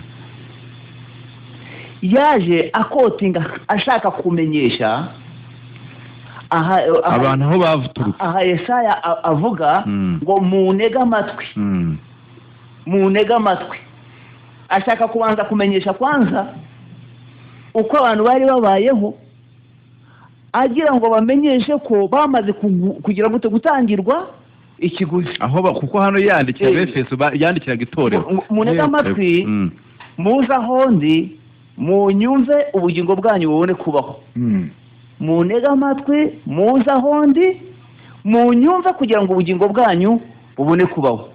Ikisha abantu uyu munsi wa none bishwe nuko batigeze bazaho Kristo ari kugira ngo bamutege amatwi bumve ko ubugingo bwabo bwamaze kubaho. Ukomeje muri uwo murongo sibyo, kuko hano twari turimo tuvuga ngo mwari mupfuye muzize ibicumuro byanyu. Ahangaha yabwiraga itorero ryo mu Efeso, ariko noneho urumva ni nakahise bari bapfuye sibyo, kuko yabwiraga nkuko nanjye niba kuvana cyanye icyo gihe nari mpfuye. Aka kanya twaje tuvuga kugira ngo tuze no guha ya mikoro abantu tuvuga ngo umuntu duteze amatwi sibyo. Ese hari uduteze amatwi yarapfuye ariko ubu ntago akiri mu rupfu sibyo. Wari uzi ko ubuzima urimo bwo kutizera Kristo ari urupfu? Nicyo twatangira ngaho tuvuga sibyo. Ese ntubona ko upfuye? Ese ubona uri muzima? Ese wowe uyu murongo iyi Zaburi yuko ibyaha byanyu n'ubugome Plito yuko ibyo yavuga ngo ibyo bikora nka kwihorera, ukibwira ko mpwanye ngo ariko umunsi umwe nzabishyira kuri hariya kuri ekaraje, sinzi uko ekara izaba ingana sibyo, ariko ijambo ry'Imana ko izabishyira hariya. Nanone ngo abeka bivuga are you ready sibyo, uriteguye guhangana n'ububi bwawe? Kuko nurira twabitangije, nurira ntibivaho sibyo. Niba nakubwira ngo fata yitatu ibiri buveho, nunicuza ntibiri buveho. Kandi ibyo ngibyo n'uyu murongo cyagiye mbabwira nkirara mu mazi sibyo, ndeba ko aya mahoro nayabona sibyo. Urumva n'amazi yarayemo sibyo ntago byavaho. Uraye Samatare cyangwa mu rupfu ntago byavaho. Mwari mupfuye. Ikigukiza uru rupfu ni ikihe? Ni wa murongo twabonye. Niyo link, niyo kintu kiza kuduhuza. Nuko ibyo bya bindi byagomba kujya kuri ekaraje sibyo, wenda ekaraje ndimo nabivuga nata byo kujya kuri bose babireba. Yego wenda niba ari wowe uzabibona wenyine sinzi, ariko iravuga ngo dore impamvu ukeneye impongano ngiyi sibyo. Hatagira umuntu uvuga ngo ngewe ngo ndi mwiza ngo urumva ngo ukamera nka wa musore wabwiye Yesu ati nge nabirangije nafashije abakene nagize gute. Yesu aramureba ati ahubwo ndabona n'ikintu wanagakora icyiza, genda ubigurishe byose uziraho. Rero tubwire abantu ngo mugurishe. Noneho kikwiceje hano kumenyesha abantu, kumenyesha abantu ubabwira ko bari bapfuye none bakaba barazutse. Yego baze bumve. Abo ngabo hari abantu babiri baze bumve kugira ngo bakize. Hari ikintu cya mbere aho uyu murongo nashatse kujyana cyane, niba ngo abantu bari mu rupfu. Urapfuye, dore impamvu upfuye kandi barazutse. Barazutse sibyo. Urumva oya bwite gatoya sinzi ahantu turimo kujyana n'abandi. Nukuvuga ngo abo ndimo kubwira aka kanya sibyo, nubwo muntu ngo urupfu rurahari ariko hari no kuzuka. Hari uwabasha kukuzura sibyo, cyangwa se hari n'uwakuzuye sibyo akira kuzuka kwe. Ujyanye neza aho muri context na pastor yabyumviragamo. Nuvuga ngo kuzuka kurahari sibyo, ariko uracyari mu rupfu. Pastor birumvikanye, kuzuka kurahari ariko uracyari mu rupfu. Nawe umeze nkanjye utegereje, ese waba utegereje kuzareba, ese nawe uri muribaza umuti w'ububi bwawe, uri muribaza igisubizo. Ese wowe iyi zaburi yisomwe umutima wawe ukubwira iki? Ibyo urabikora nka kwihorera ukibwira ko mpwanye nawe rwose, ariko umunsi umwe nzabishyira imbere y'amaso ko bikurikirana. Ibyo ngibyo navuga ngo noneho igisubizo kiri hehe? Igisubizo kiri kuri wa murongo ndahubwiye tuza kubona nanone Imana ivuga ngo sinzabyibuka ukundi, ari wo wa murongo twabaze ngo uyu munsi niwumva ijwi ry'Imana ukizera igitambo cya Kristo birahindura isura. Wa mugani reka bivuge gutyo. Turabwira abantu yego uyu mwanya iki twishaje kwizi mikrofone tuvuga. Imana imaze kubwira Mose ngo nafata Abayisirayeli bavane mu Egiputa, baraje baragenda, kandi mu kuva mu Egiputa Imana yakoranye nabo ibitangaza n'imirimo bikomeye kugira ngo aho bazagera hose bazamenye ko bari kumwe n'Uwiteka. Ariko bageze mu nzira ibibazo bahuye nabyo ntabwo bigeze bamenya ko bari kumwe n'Imana yagendanye nabo ikabahagurutsa hariya, ahubwo imitima yabo ibasha kugaruka isubira mu Egiputa. Uyu mwanya turababwira ko Imana yamaze kutuvana mu Egiputa, iruhira dusohoza ngo tujye i Kanani. Yego. Uyu munsi rero uduteze amatwi ukabutwumva muri iki gitondo cy'uyu munsi, turashaka kukubwira ko Imana yamaze kugucira inzira ikakwicaza iruhande rwayo kugira ngo ubyumve ubimenye neza ko wari upfuye ubu ukaba uri muzima kuko wazutse. Niba utaramenya iyi nkuru, niba utarumva aya magambo, kugira ngo uyizere umenye ko Kristo yakubereye igitambo akakubera impongano y'ibyaha byawe, uyu munsi ukizera iryo jambo ko Imana yakuzuye ukaba uri muzima, ukicarana na Data mu ijuru. Uyu munsi shira ubwoba, ririmba imbabazi, utinyuke uvuge ko urumura rwawe ubugingo kuko wabuhawe. Urakoze cyane. Ubu ushoje ijambo ry'abaragwa gade arabizi sano mfitanye nabo. Nawe gira icyo uvuga, duhe mikrofone. Jewe ndacyari kuri iki kintu cyari kikuriho kuko nicyo kiri mu bantu benshi. Nanjye icyo cyanzu nari nkizi, nari nkizi kabisa, naranagisomye kera kabisa nkitangira urugendo rw'agakiza. Ubwo buzima ubaho nakije nkiri adolescent, urumva mu ruhande rumwe numvaga nkunze Imana, ariko mu rundi ruhande nkumva umubiri urankurura cyane mu isi y'abakobwa, urumva. Rero nk'umuntu rero wari umaze gusogongera iby'Imana, noneho mu rundi ruhande nkabona ndakiranirwa, icyo cyanzu cyarankubitaga. Urabikora shaka nakwihorera niba cyarankutse cyagukubita, hari n'abandi basize amatwi cyakubita. niyo ndimo kuvuga, urumva. Rero ibyo ni ubuzima. Hari n'abashobora kuba batarasoma icyo cyanditswe, ariko muri w'indani bakumva ayo majwi abarega, urumva. Uwo gupfatu ndibuka kera haravuga bavugaga hari ibyaha bitaga ngo le péché chéri, twatundi ukora abantu batabona, niko twinyongobereza, urumva. Abantu bakagenda bakatugendana, urubanza rukarubanza. Ibyo biba ku muririmbyi wo muri korali, biba kuri mwarimu wo ku rusengero, biba kuri pastori yewe na apotre, urumva. Icyo kintu barakigendana. Hari n'abandi rero basoma icyo cyanditse ngo nzabishya urumva, ariko abo bose mu buryo bumwe cyangwa ubundi hari urubaza bagendana. Ariko ubutumwa urabona mu gihe cy'abaroma iyo bajyanaga umuntu kumubamba cyangwa kumucira ubwo gupfa mu buryo bumwe cyangwa ubundi, babanza bagafata urupapuro bakagusomera icyo ugiye kwicirwa impamvu ugiye kwicwa ebana bakagusomera ibyaha byawe urwo rupapuro kandi babaga barukuye ku muryango wa gereza wafungurwagamo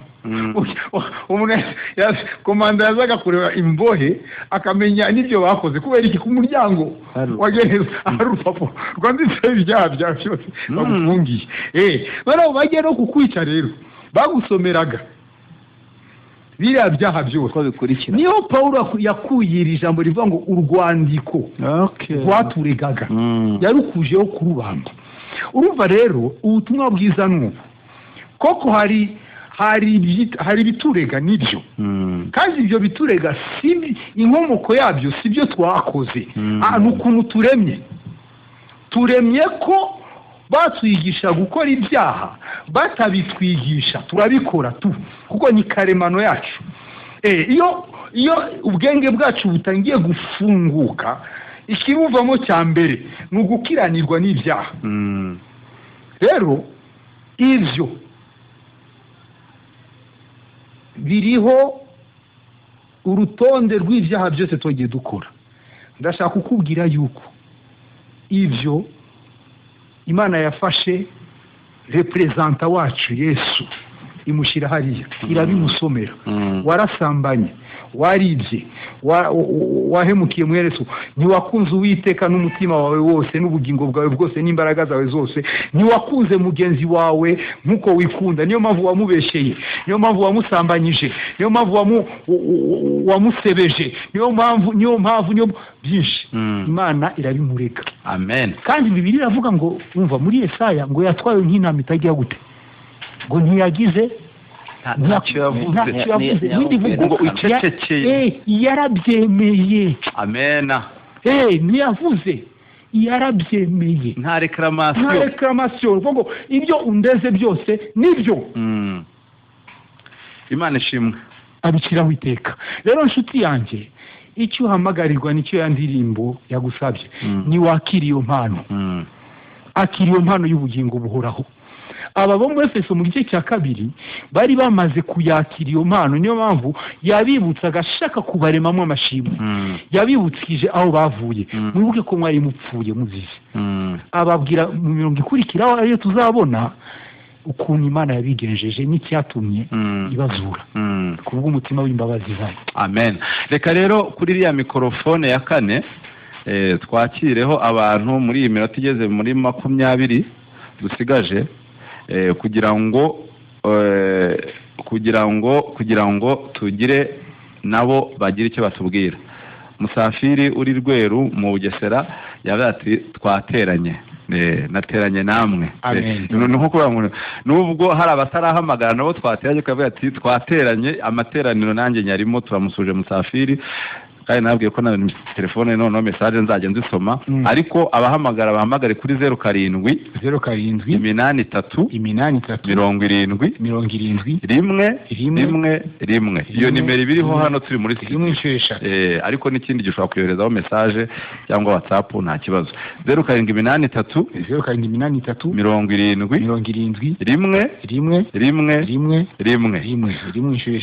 hari uwohereje message nawe yohereza yo kwishyura ikiganiro iyo nayo ndayisomye yitwa Joel Seminega nawe yohereje yo kwishyura ikiganiro nayo iyo nayo ndayisomye nayo menye ko nayo yangezeho Allo amahoro Allo na amahoro reka umuntu rero ihangane yongera amagana Allo mwaramutse nitwa Mugenzi witwa Mose Mugenzi niba uri hafi ya radio wigire hirya gatoya yego turakumva nawe nzajya mu kiganiro mwashyizeho muri kino gitondo kandi nshimishijwe no kuba igihano cyacu Yesu yaremeye kuba ari we ugihanwa biragira iteka rihabwa icyubahiro mwakoze cyane yego nawe urakoze cyane Mose uriya muvandimwe wari wahamagaye mbere yongera ahamagare kuko ntabwo twabashije kumvikana Allo? Allo? Oui. Mwaramutse neza. Waramutse ni amahoro. Yego nitwa Bienvenue. Yego Bienvenue. Yego twishimiye ikiganiro cyanyu pe. Imana ishimwe. Ariko nabasaba wenda icyumweru kizakurikiraho cyangwa ibindi mwazadupangira ubundi nyine ikintu bijyanye nyine n'ibyari umuntu nyine yitwa umukristo by'ukuri. Aha. Akimara kwizera Kristo aba amaze kuba nyine umwizera nkurikije nyine kuri cya kiganiro mwatuganirije cyo kugukiranuka. Gukiranuka. Ariko nyine haracyari nyine ikibazo cyo kwibaza nyine iyo umuntu amaze kuba umukiranutsi by'ukuri aba agikeneye kwatura ibyaha. Ku cyumweru gitaha tuzavuga iyo rwose tuzagisubiza ku murokore. Yego. Kuko umurokore iyo ngiye mvuze ngo ndi umurokore biba bishatse kuvuga iki? Ese urizeye bwa mbere urakize sibyo? Yego. Wowe ndumva icyo uvuga uti se gukizwa by'ukuri ni ibihe? Yego. Ndumva rero Imana izadushoboza tugisubize ku cyumweru gitaha. Uzaba uri kuri radiyo rwose saa 9:10 hanyuma tuzavuga ku murokore kandi tuzabaha umwanya munini utubwiye niba washubijwe. Yego wenda gatoya. Ikintu nibazaga wenda nkurikije kubera ko nkunda gukurikira ikiganiro cyanyu. Yego rwose. Hari ukuntu nyine mwadusobanuriye nyine ku gukizwa narabyumvisha ahubwo ikibazo mfite. Ese umuntu akeneye gukomeza urwo rugendo nyine niba narakishijwe ariko ndimo ndanakizwa ndacyakeneye nyine gukomeza kugenda natura ibyo byaha nk'uko nyine mwari murimo muradusobanurira gukiranirwa k'umuntu nyine bimubamo ariko ibyaha ni bya bindi nyine tugenda dukora. Wenda ukiri no ku murongo twabonye ko ibyaha gukiranirwa ko wakumvisha ko ari ugukira sibyo ko ari kwakurokoka gukira urubanza rw'ibyaha n'ibicumuro sibyo nawe ubwawe wowe ubwawe wambwiye witwa Bienvenue wowe ubwawe Bienvenue uko nguko wiyizi n'ukuri n'ukubayeho Kristo yabyishyizeho ahubwo tukabona ko tubyarwa no kwizera tukabeshwaho nako. Uko kubeshwaho nako nuko uwo wakiriye ni imbaraga zije muri wowe zo gutuma ubaho nka Bienvenue sibyo aricyo abantu bajya bitiranya bakavuga bati kwa murokore ni kwa wa muntu uvuga neza. Oya tuzabireba kuvuga neza ntibyakugira umurokore ariko ntibivuze ko umurokore avuga nabi. Uko kwizera rero niko guhindura umuntu kuruta ko ahindurwa nuko bamubwiye bati reka kwiba. Ubundi gukura cyangwa se urwo rugendo ni ukuvuga ngo ni ukugenda urushaho kunguka kumenya Kristo. Urakoze cyane. Padre ariko ku cyumweru noneho tuzabireba neza sibyo umurokore neza umurokore abaye hate abeshwaho n'iki? Ese abeshwaho n'Imana mbabarira? Ese abeshwaho nuko ashobora kurakarakarira? Abeshwaho n'iki? Ariko nta kindi kimubeshaho nk'ubwiye muri makeya nuko dukizwa no kwizera tukanabeshwaho nako. Amen. Imbaraga zitubeshaho nizo kwizera. Imana duhana umugisha. Urabona murakoze cyane murakoze kandi reka twakire n'abandi utaha tuzakomeza. urabona Bernard kite kwera amashiko y'icyumweru gitaha tuzajya aho hantu kuko Allo?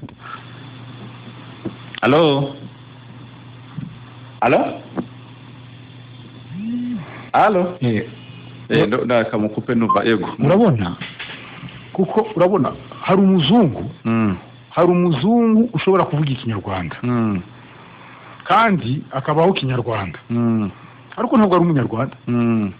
Hakabaho n'umunyarwanda yavuga ikinyarwanda agakora ibya kinyarwanda ariko ari umunyarwanda. Usizi ko muzi cyishatse kuvuga. Reka nditsa uyu muntu turagikiraho. Allo? Mwaramutse neza. na Gadi. Pastor na Gadi barakuba. Shalom kamazi. Mahoro kabisa. Neri Rwamagana. Eliya avuga nk'akamazi. turagusuje cyane Eliya. Amahoro. Umeze neza? Turashima Imana. Tubwire ikiganiro wagikurikiye? Yana amateraniro ndumva aryoshye twese. Amena. Ahubwo umunezero n'uyu nguyu umuntu utawicaye afite ibibazo. Ariko twaje kumuburira cyane rwose ngo ngwino dufatanye kunezerwa, tunezezwa nuko Imana yadukunze urwo twe tutabasha no kumenya. N'umubyeyi ntiyarugukunda ahubwo ntabwo bishoboka, kuko umubyeyi arakubwira ati mwana wanjye umugisha uzakubirimo, waba ugiye ku ishuri, waba ugiye gushyingirwa, ati genda nkuri inyuma mwana wanjye.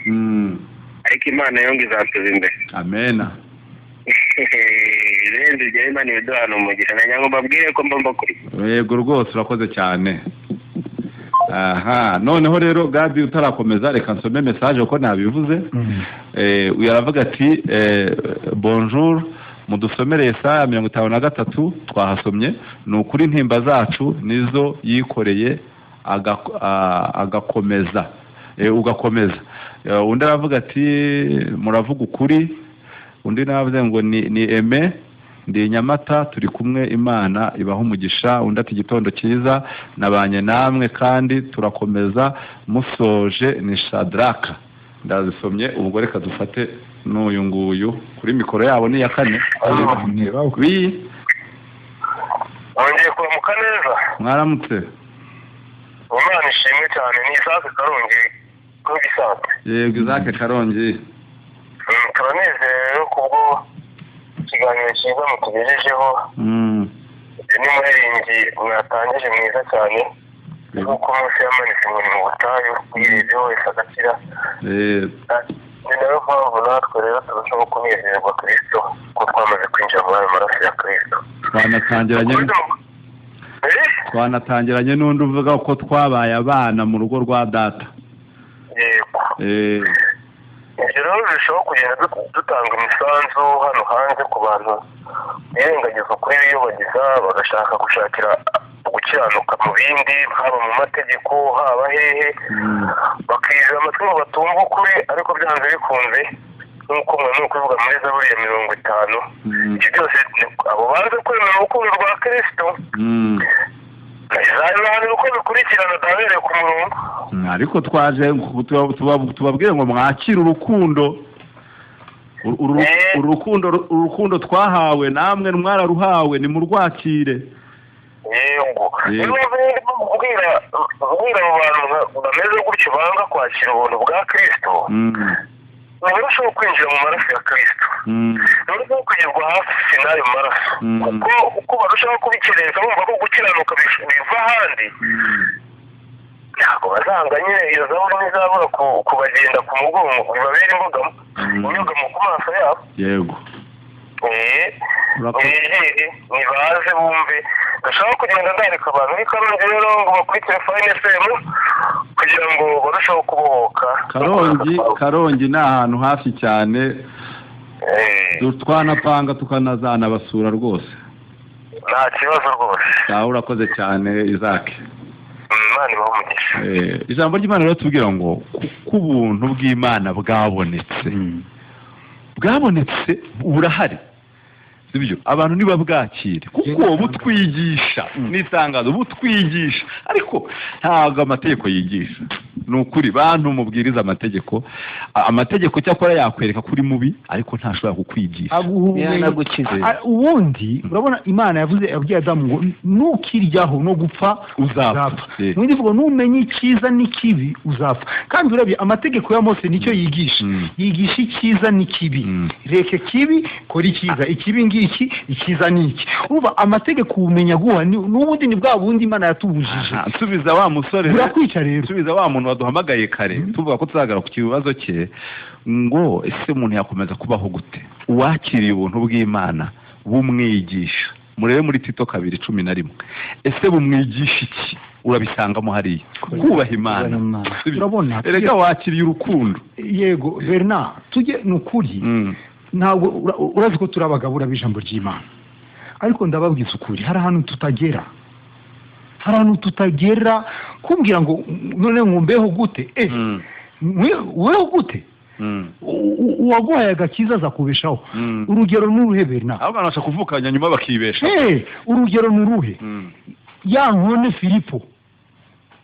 Filipo urabona yavuye gusenga Yerusalemu mu kuvuga ngo yavanywe muri Etiyopiya no kujya gusengesha mu yindi vugo yari isanzwe izi idini ry'abayuda mu yindi vugo yari umuyoboke w'idini ry'abayuda yarazi amategeko niyo mpamvu yajyaga Yerusalemu gusenga yarazi ko Salomo yavuze ngo umuntu wese uzerekeza amaso kuri iyi nzu uzumve gusenga kwiwe bari babizi cyane ko muzi yuko mu mateka Salomo yabyaranye na wa mugabekazi w'Iseba sibyo kandi Menelike bivugwa yuko agiye Yerusalemu yigeze no kwiba isanduku y'isezerano na wa mugore na nyina asubira mu Etiyopiya yarategetse ko igihugu cyo gisenga Imana imwe nk'uko yabibonye Yerusalemu ubundi bwo ya nkone yari isanzwe izi amategeko ya Mose niyo mpamvu yagiye gusenga none Filipo amaze kwibwira ubutumwa nihuta amaze kwibwira ubutumwa ikamuza none ubwo nizeye ko Yesu ari umwana w'Imana niki cyambuza kubatizwa Filipo ati bana niba ubyizeye kweli mazinga aramubatiza bivuga ngo yavuye maze irishima batandukana na Filipo Berena mwarimu muvuga butumwa mushumba wagombaga kumwitaho yabaga ko yasubiye muri rya dini ry'abayuda muri Etiyopiya ariko se mu mwuka ntiyabayeho iki kibazo rero mwene data tubaje ngo abeho gute azabaho gute jewe umwuka wera wahawe ari we buntu bw'Imana bukwinjiyemo aho Bernard atari na Gad atari na Venus atari n'undi mukozi w'Imana wese ahatari mwuka wera ijambo ry'Imana ako gato wakiriye kafunguriye imiryango y'umutima wawe mwuka wera arinjira ndakubwiza ukuri uzabaho kandi uzagendana n'Imana buriya abakozi b'Imana tugira ikosa rimwe utari imbuto uyuhire uyikuze oya limite yanjye ni gutera imbuto uyuhira Imana niwe umuzi reka mpagarare impamvu ushatse kuvuga ko icyo kintu uvuze ngo umwuka wera ni terme iri mu madini hafi ya yose umwuka wera azagusobanurira umwuka wera azagufasha ariko nyamara umwuka wera tushaka kuvuga ni ijambo udafite ijambo yego ntashobora no kugira n'uwo mwuka kuko umwuka niwe jambo rero ijambo ry'Imana niryo rikwiye kugukuza kandi rikakugira uwuba we ntabwo rero uyu munsi icyo ndi cyo nshaka kukugira nk'uko ndi ahubwo ijambo wamenye ijambo wumva ijambo usoma uko uryemera iryo niryo rizakurera niryo rizakugira icyubacyo icyo nshaka kuvuga nkunganira pastor icyo nerekezaga umva abajije ikibazo cyiza ariko nanone dushobora kurebera mu nguni zitandukanye inguni ya mbere niyo ngiyo ufite amahirwe ufite umugisha bumvira ijambo hagati ya bene so benshi bashobora kugufasha gukura amina umwuka wera aho ngaho azakoresha izo ngingo zikuri hafi agukuze ariko biciye mu ijambo n'ubundi ushaka ko bimera nka ko akunda Abisirayeli babwiye Mose ngo reka natwe Uwiteka tubwiye impamvu mbivuga birangira babwira Mose ngo azajya kubwira oya umwuka wera azakoresha abantu kuko impano twahawe ni ukugira ngo tuzigaburirane kandi izo mpano ni iz'umwuka ariko zikorera mu ijambo nacyo cyatuzanye ariko icyo nshaka kuvuga ni nacyo natangiye urugero rw'inkone urumva yahawe kwizera ubundi iragenda ukuntu yabayeho hariya ni umwuka wera nshatse kuvuga ngo umwuka wera mu ngabano y'ijambo ry'Imana yabwiwe na Filipo ariko ibindi sinzi ibi byantu bitubwira amakuru yawe reka ninjira muri uyu muntu wabajije sibyo ati se yabaye nk'aho avuga ati none se ndabaho gute ese ko hari igihe mbeshya ngiye kwinjira mu kibazo cye njye narakijijwe ese ko hari igihe mbeshya nkora iki ni icyo ngicyo ubundi nicyo kibazo aba ari cy'umusubizo umwanditsi wawe rero yarabirangije dutumbira Kristo wenyine banze ryo kwizera ari nawe ugusohoza rwose Yohana yaravuze ngo n'iki cyanishije isi ni ukwizera kwacu. Rero hari uwabaye ibanze ry'uko kwizera kwacu kunesha. Wavuze ijambo ryiza, tubyarwa no kwizera tukabishaho no kwizera. Kwizera rero gukuzwa n'iki? Gukuzwa n'ijambo rya Kristo. Namubwira ngo ntakura amaso kuwamutsindishirije, kuko uwo wagutsindishirije si impongano gusa ikubereye sekirite. Ukunda gutanga ikintu, wakunda kuvuga urugero rwiza, umuntu yagiye kubitsa umwana we, none ngo umwana wanjye ndazi yuko ashobora gukora amakosa, rero dore aya mafaranga, akaba abaye nkaho nka kosiyo, nka sekirite yiwe, nakosa akagira icyo yangiza, aya mafaranga aza. Rero na Yesu aracyari impongano y'ibyaha byacu. Kubera iki? Azi yuko dushobora gucumura, azi neza ko dushobora gucumura, noneho we yabaye umwishingizi ku buryo bwo kuba impongano. Urabibona? So rero muri uko kuba impongano akavuga ngo okay, hari umutekano aho ngaho, ntabwo uzabazwa ibyo jye nahowe, ariko sasa sindi burekeraho. Uku kwizera natangije muri wowe ko kunyiringira, nzakomeza ngukuza, kuko niko kumba kubeshaho, nzakugaburira gukure kugeza aho kubesha kuzatsindwa muri wowe, gutsindwa nuko kwizera. N'urugendo rero uziriza kwa aka kantu Yesu yabwiye abantu mbere y'uko apfa, avuga ngo ubejeshe ukuri n'ijambo. Ijambo rya niko kuri. Ubejeshe ukuri n'ijambo. Kivuga ngo ubwe ubejeshe ijambo niwe wivugaga, kuko niwe kuri. Ijambo niwe wari ijambo.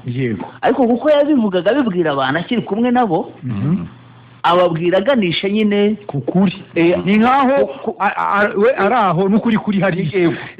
Mu minota dusigaranye reka ababwira n'ubu babwira, ariko babwira ngo ubejeshe ukuri n'ijambo. Ni ukuri Kristo amaze gupfa yatwejeje, kandi atwejesha rya jambo rye, atwejesha na ya maraso ye. Kubana n'uwari mu ijuru amaze kwiyeza, twari dusigaye dukurira mu ijambo, ijambo rikatweza. Uko turushaho kumenya ijambo, uko turushaho kwinjira kunguka kumenya Kristo, niko tugenda twezwa. Niyo mpamvu Paulo yavuze ngo Imana ibasobanurira uburebure bw'urukundo rwayo. Uko ugenda umenya buri rukundo, niko n'ibyaha, umenya ubugari bwe, ukamenya urwo rukundo rwe, ukamenya ukubana nawe no kugenda nawe. Nta kindi kikwinjizamo rero, ni rya jambo, niko gukura kwacu. Reka dusome n'iyi message y'umuntu, hanyuma mu minota nk'itatu dusigaranye. Mwaramutse, nibiza Imana mu Bugesera, naranezerewe kuko icyaha kijengereje benshi, ariko ndashima Imana yabahishuriye ibanga ry'agakiza. Nimukomeze mudusobanurire kandi mubwire aho umuntu yakohereza inkunga y'ikiganiro kugira ngo ubutumwa bugere hose. Babuloni ihirime burundu mu bantu. Bizimana, iyi nimero woherejeho message n'ubundi wayoherezaho ubwo butumwa bwa radio, uri ku rubuga, twagushyira ku rubuga rwa WhatsApp, hanyuma ubutumwa bwawe rwose buragera aho bugomba kujya. Nimero ze za WhatsApp umuntu akamushyira ku rubuga. Wenda ashaka kuba atari kuri WhatsApp, byashoboka, ari telefone isanzwe nta WhatsApp, ariko yohereze kuri ubu butumwa, kuri ubwo butumwa bw'ikiganiro bwo kwishyura radio. Nta kibazo rwose, tushobojwe no kuwa mbere nimugoroba twajya tuzaha, ariko ubushobozi bwacu burangira hano ku cyumweru, kandi tuzanakomeza nabyo turabishimira Imana. Yohereze kuri aya mazina, ni Bernard Munyeshuri, yohereza ubwo butumwa bwa radio. Dusoza rero umurimo w'ubuntu. Aho ngaho umuntu yavuga ati ninde umubwiye ngo tanga? Sivyo abo ngo abanyabuntu ngo nibakora ngo ntibabindeba, abo se barimo gukoreshwa n'iki? Ni seminaire twabahaye.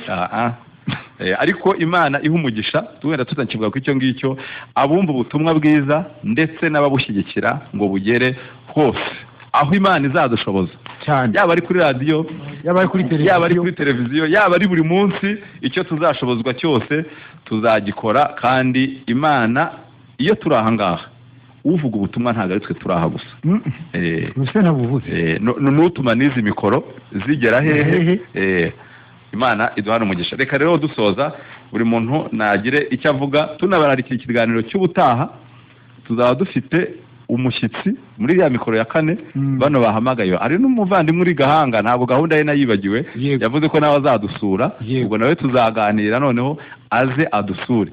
Uwo mushyitsi nawe simuvuze sibyo, ariko ashobora kuzaba aturutse kure, azatwibwira naza tuganire ku murokore n'iki. Yego icyo nababwira, urwandiko rwa Efeso jewe nta kindi rurema mu mutima wanjye uretse ishimwe. Shimira umukiza wanje, yanyeretse umugambi afitiye, anyereka aho yankuye. Ndumva rero nakwifuza yuko nasangirira ishimwe n'abakorewe umurimo nakorewe. Amen. Natabaho umugisha. Turasoza dushima Imana uburyo cyabanye natwe igitondo cy'uyu munsi ndetse n'abadukurikiye, tunasabira abaduteze amatwi kugira ngo Imana irusheho kubungura, kuyimenya, no kugira ngo uyu munsi buri muntu wese waduteze amatwi agire iziringiro bishyitse bizima yuko Imana yamaze kumucungura kandi yatanze ubugingo, yatanze ubugingo bwayo ku bwawe. Kandi Imana ntishobora gukora umurimo w'imburamumaro udafite umumaro. Yawutanze rero kugira ngo uhabwe ubugingo. Uyu munsi wizere mu baragwa b'ubugingo. Mukanyura dusoreza n'isengesho, ariko Pastor yakomeje kuvuga baragwa, kandi ni korali twakajije hano yitwa baragwa. Gagada arayizi. Iyi korali yaranantumiye mukanya bandaza kuririmba indirimbo live. Iyi ndirimbo iramfasha. Tujye tubyumvikana pe, bafite igitaya hano Kicukiro shere, ariko ndaza kujyayo mukanya. Iyi ndirimbo niba abana banteze amatwi bayiririmbe, niba batayiririmba baraba bankoreye ikintu kitari cyiza. Ariko reka dusenge Imana, hanyuma Gadi bana bashaka kuza kumperekeza. Iyi ndirimbo nanjye ndayikunda, ngo amaraso ya Yesu niyo yadukuyeho urubanza rw'ibyaha. Atari ayo maraso ntabwo twaba tuza aha ngaha, kandi ituzana hano ni ukugira ngo ayo maraso nawe uduteze amatwi uyizere. We wayizeye anabeshaho. Imana ishimwe.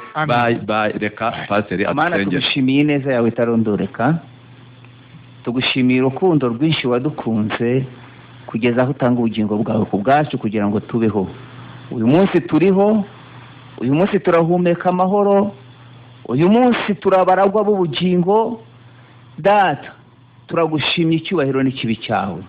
Twemere rero igitondo cy'uyu munsi kugira ngo Uwiteka Nyiringabo, aho ijwi ryumvikanye rivuga urukundo wadukunze, rigatuma witanga ku bwacu kugira ngo twebwe tube abana bawe, tube inshuti, tube mwami Uwiteka abo waronse mu bise by'amaraso yawe.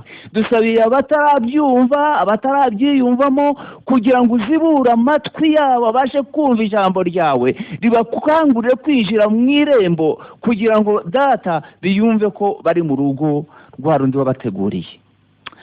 Izina ryawe nirihabwe icyubahiro. Data, turagushimye kubw'ineza yawe, turagushimye kubw'urukundo wadukunze, turagushimye ko ijwi ryawe rirangurura kumvikana isi yose, kugira ngo uyu munsi abantu bizere ko wakoze umurimo ukomeye, ukitanga, ukisiga ubusa, ukambara kamera k'umugaragu w'imbata, kugira ngo uyu munsi tube abaragwa b'ubugingo. Icyubahiro n'ikibi cyawe.